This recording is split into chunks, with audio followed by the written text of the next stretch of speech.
అందరూ ఎలా ఉన్నారు? బాగున్నారా? వర్షం పడుతున్నప్పుడు లేదా సాయంత్రం పూట ఏదైనా నోటికి రుచిగా తినాలనిపించినప్పుడు ఇలా కోడిగుడ్డుతో ఎల్లిపాయ కారం చేసుకోండి. చాలా అంటే చాలా టేస్టీగా ఉంటుంది. చాలా సింపుల్గా ఉంటుందండి. చాలా సింపుల్ రెసిపీ. ఎవరైనా ఈజీగా చేసుకోవచ్చు. చిన్నపిల్లల నుంచి పెద్దవాళ్ళ వరకు చాలా ఇష్టంగా తింటారు. ఇలా చేసుకొని ఒకసారి తినండి. రెగ్యులర్గా చేసుకునే కోడిగుడ్డు వేపుడు వాటి కన్నా చాలా బాగుంటుంది ఫ్రెండ్స్. ఓకే, తయారీ విధానం చూద్దాం. ఈరోజు ఉదయం నుంచి వర్షం ఆగకుండా పడుతూనే ఉందండి. మా తమ్ముడు చెప్పినట్టు నిజంగా ఫ్యాన్ ఒకటిలో పెడితే గజగజ వణికేటట్టు వర్షం పడుతూనే ఉంది. వర్షానికి అందరూ జాగ్రత్తగా ఉండండి, బయటకు ఎవరు రాకండి.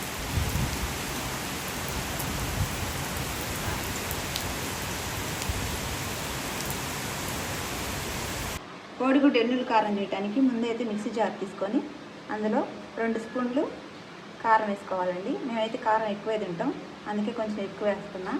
మీరు తినే కారాన్ని బట్టి మీరు వేసుకోండి. నెక్స్ట్ ఒక వెల్లిపాయ మొత్తం ఇలా వేసేసుకోవాలి. నేనైతే పొట్టు తీయటం లేదు, మీకు కావాలంటే తీసుకోండి, లేకపోతే అలాగే వేసుకున్నా ఏం ప్రాబ్లం లేదు. తర్వాత కొంచెం జీలకర్ర, రుచికి సరిపడా సాల్ట్. దీన్ని మొత్తం మిక్సీ పట్టుకోవాలన్నమాట. ఇలా మిక్సీ పట్టుకోవాలండి. మరి మెత్తగా కాకుండా ఇలా కొంచెం కచ్చా పచ్చాగే పట్టుకోవాలన్నమాట. ఇప్పుడు వెల్లుల్లి కారం అయితే రెడీ అయిపోయింది. ఇప్పుడు స్టవ్ వెలిగించి ఇలా వెడల్పుగా ఉన్న కడాయి పెట్టుకోవాలండి. ఇలా వెడల్పుగా ఉన్నది పెట్టుకోండి. మన కళాయి అయితే వేడెక్కిందండి. దీంట్లో కొంచెం ఆయిల్ ఎక్కువగానే పడుతుందండి, ఒక 5-6 టేబుల్ స్పూన్ దాకా పడుతుంది అనమాట. ఆయిల్ అయితే హీట్ ఎక్కింది. కొంచెం జీలకర్ర, తాలింపు గింజలు వేసుకోవాలన్నమాట. తాలింపు గింజలు కొంచెం ఎక్కువ వేసుకోండి. అవి బాగా ఫ్రై అయ్యి పంటి కింద నలుగుతుంటే చాలా టేస్టీగా ఉంటుందన్నమాట. నెక్స్ట్ 2 ఎండుమిర్చిని ఇలా తుంచి వేసుకోండి, బాగుంటుంది. ఇలా తిప్పి తాలింపు అయితే ఫ్రై అయ్యిందండి. ఒక ఉల్లిపాయను తీసుకొని దాన్ని సన్న ముక్కలుగా ఇలా కట్ చేసి పెట్టుకున్నానండి. నేను 3 ఎగ్స్ తీసుకుంటున్నాను కాబట్టి ఒక పెద్ద ఉల్లిపాయను తీసుకున్నాను. ఎగ్స్ ఎక్కువైతే ఉల్లిగడ్డలు ఎక్కువ పెంచుకోండి. ఇప్పుడు ఈ ఉల్లిపాయలు తాలింపు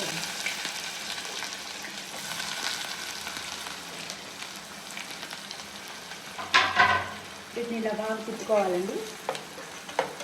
గోల్డెన్ కలర్లో వచ్చేదాకా బాగా తిప్పుకోవాలి, బాగా ఫ్రై చేసుకోవాలి. ఉల్లిపాయ అంత ఫ్రై అయితే మన కూర అంత రుచిగా ఉంటుంది. డెఫినెట్లీ అందరు ట్రై చేయండి. ఇంట్లో ఉన్న ఇంగ్రీడియంట్స్తోనే చేయొచ్చు అనమాట. కొత్త ఏ మసాలాలు ఏ వాడాల్సిన అవసరం లేదు. చాలా అంటే చాలా టేస్టీగా ఉంటుంది. ఇప్పుడే ఇంటికి వచ్చినాం కదా, ఏం చేసుకుందాం అనుకున్నప్పుడు ఇలాంటివి చేసుకొని టైం సేవ్ చేసుకోవచ్చు. మధ్యలో తీసి ఒకసారి ఇలా తిప్పుకోవాలి. ఇంకొంచెం ఫ్రై అయితే సరిపోతుందండి.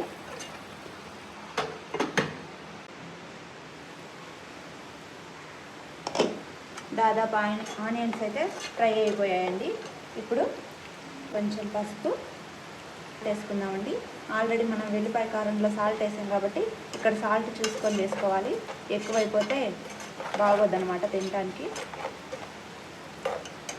ఇలా ఉల్లిపాయలు అయితే బాగా వేగిపోయాయండి. ఇలా ఉల్లిపాయలని కొంచెం ఫ్రైడ్ చేసుకొని ఇలా అనుకోవాలి.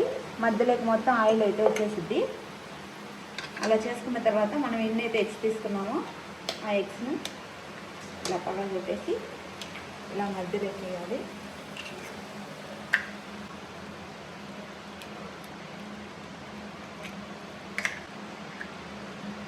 నేనైతే 3 ఎగ్స్ తీసుకున్నానండి. ఆ ఎగ్స్ని అటు ఇటు కదలకుండా ఇక్కడే కలపాలన్నమాట. ఈ 3 ఇక్కడే ఇలా కలిపి లో ఫ్లేమ్లో ఒక 5 మినిట్స్ ఉడకనివ్వాలి. 5 మినిట్స్ తర్వాత చూద్దాం.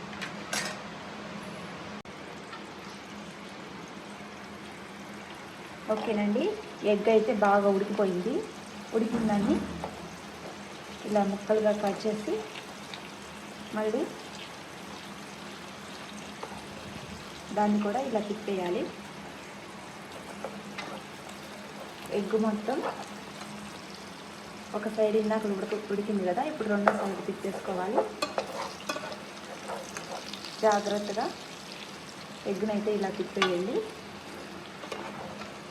ఈ సైడ్ కూడా బాగా స్లోలో ఉడికించుకోవాలి. ఒక 5 మినిట్స్ ఉడికించుకుందాం. ఈ సైడ్ కూడా ఎగ్ మొత్తం డ్రైగా అయిపోవాలన్నమాట. తేమ ఏమి ఉండకూడదు. అప్పుడే కర్రీ బాగుంటుంది, ఎల్లిపాయ కారం బాగుంటుంది.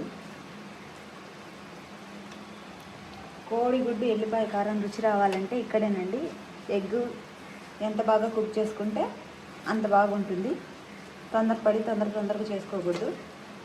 వంట ఎప్పుడే అంత నిదానంగా ఎంత ప్రేమగా చేయాలండి. అప్పుడు తినేవాళ్ళు కూడా అంతే హ్యాపీగా ఆస్వాదిస్తారు. మనం ఏదో లేదు వాళ్ళు తింటారు కదా అని చేసి పెట్టకూడదు. అందుకే వంట చేసేటప్పుడు తిట్టుకోకుండా కసురుకోకుండా నీట్గా నిదానంగా చేసుకోండి.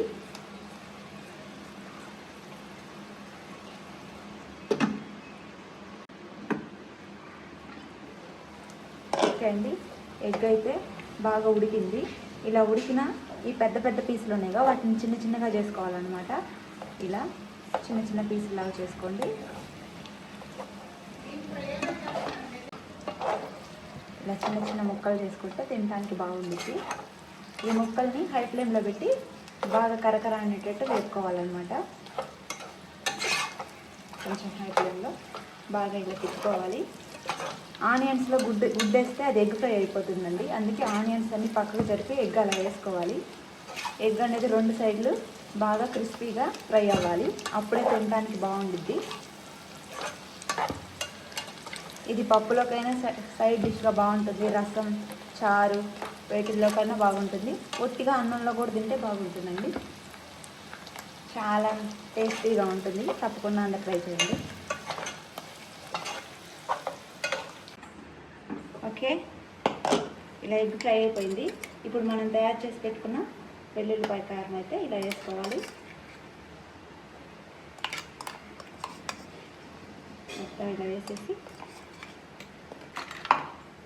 ఇలా కలిపేసుకోవటమే. మొత్తం కలిసేటట్టు కలుపుకోవాలి. మనం తయారు చేసిన కారం మొత్తం ఎగ్స్కి బాగా పట్టాలన్నమాట.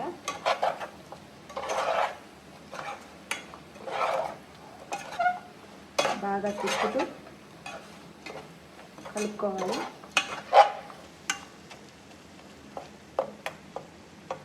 ఈ వెల్లుల్లిపాయ కారం కూడా ఈ ఆయిల్లో బాగా ఫ్రై అయ్యి మంచి టేస్ట్ వస్తుంది. ఇల్లు మొత్తం మంచి సువాసన వస్తుంది. మీరు కూడా ట్రై చేయండి, చాలా బాగుంటుంది. ఓకే అండి, ఎంతో టేస్టీకరంగా ఉండే కోడిగుడ్డు వెల్లిపాయ కారం అయితే రెడీ అయిపోయింది. టేస్ట్ చేసి ఎలా ఉందో చూసేద్దాం.